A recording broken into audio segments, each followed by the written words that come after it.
God aften og velkommen til Nøje, hvad laver vi der bare top i orden film her på DFL. Det I lige har set, det var en tiltning. Om lidt, så skal vi kigge med noget udstyr.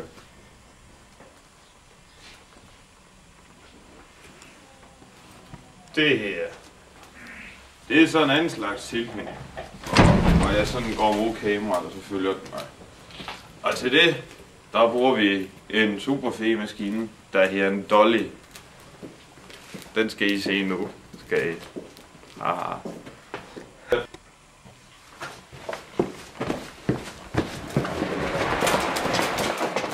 Det var sådan en hurtig panorering, som vi så der.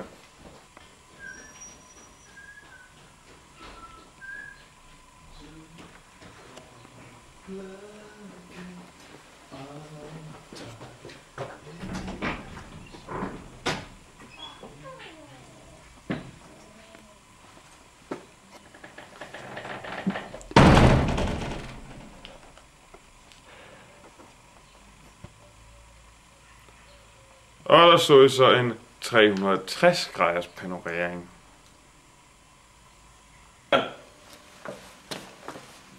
Det er så Dolly'en. Det er en fin maskine. Der er mange, der troede, Dolly'en var et klonet for. Men indtil for et par få år siden, så vidste vi, at det var ikke rigtigt. Det består sådan nogle skinner her. Og så består det af det her hovedting, der kører. Og så sætter man den her kamera. Det er ikke kamera. Tilhører den frie lærerskole. Det sætter man ovenpå. Og så kan man sådan set køre med den, ikke? Så det vi har lavet indtil videre, børn og unge mennesker og lærerstuderende og folk med anden pædagogisk retning i deres liv, det er, at vi har panoreret, og det gør man sådan her. Og så kan man lave den her. Det er tilt. Og hvad gør man på den måde? Det er også meget smart. Så har vi tiltet den, og det gør man sådan her.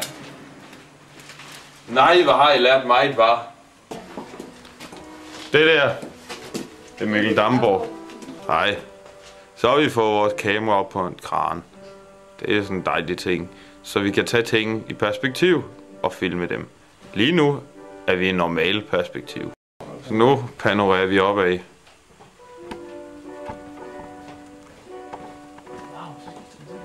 Og så har vi så lige pludselig fuld perspektiv, bare.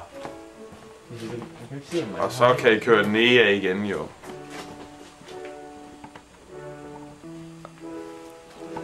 Og det næste.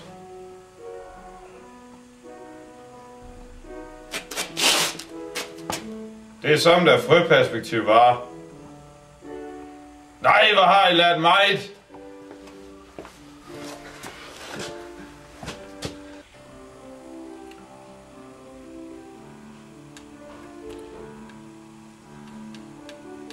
Så har vi fået vores assistent Jonas til at komme og stå med kranen. Og det er så kranen. Det består sådan af en lang ting her. Og så sådan nogle ben. Så står der Cam 3. Det ved jeg ikke hvorfor der gør. Men det er vigtigt. Så den her. Den skruer du på alt efter hvor tung kameraet er. Præcis. Nu er det let eller tungt. Og så 40 var det tungt eller let, jo. Ja. Yeah. Så normalt så ser der også en monitor her omkring, så man kan se hvad der sker oppe i kameraet. Det er også meget smart. Men det er simpelthen kranen, og den filmer i perspektiver. Så er det nemmere at panorere mellem fugl og frø og normal. Og hold da kæft, hvor lærer I meget i dag, var?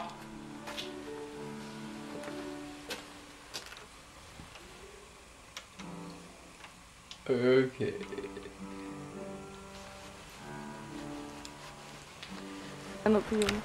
Ja, så er vi lige rykket ud for I skal have det sidste tip i dag.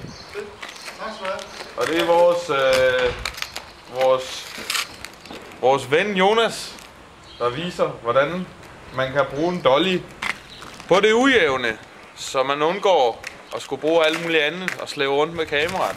Så kan man bare bruge den der og lægge den på alt det ujævne.